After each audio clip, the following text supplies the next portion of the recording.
Il y a des fleurs que l'on mange sans même s'en rendre compte, le brocoli ou le chou-fleur par exemple.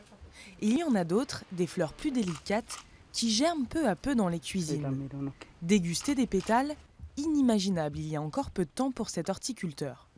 Les fleurs sont en principe là pour décorer, mais celles-ci se consomment. Je dirais que ce sont des aliments pour les rois. Les cultures de Daniel sont biologiques. Il cueille les fleurs comestibles dès les premières heures de la journée. C'est le meilleur moment pour qu'elles restent bien fraîches jusqu'à la cuisine. La Colombie est l'un des principaux exportateurs de fleurs au monde. Ce commerce représente plus d'1 milliard de dollars par an.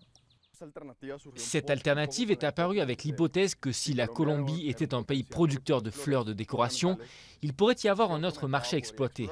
À partir de là, nous avons vu qu'il existait une gamme de fleurs comestibles, entre 250 et 300 dans le monde, et que la Colombie pouvait quasiment toutes les produire. Depuis toujours, les fleurs composent les plats traditionnels japonais et thaïlandais. Mais leur utilisation dans la haute gastronomie a commencé en France et en Espagne, en salade, en accompagnement de viande ou en infusion.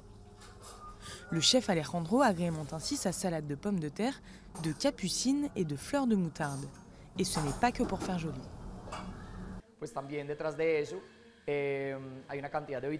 Derrière tout ça, il y a une quantité de vitamines, de compléments et de minéraux et de toutes ces choses intéressantes qui servent d'éléments nutritifs. Saveurs sucrées, acidulées ou anisées, pour une fois le chef livre le secret de ses recettes, mettre des pétales de saveur dans les plats.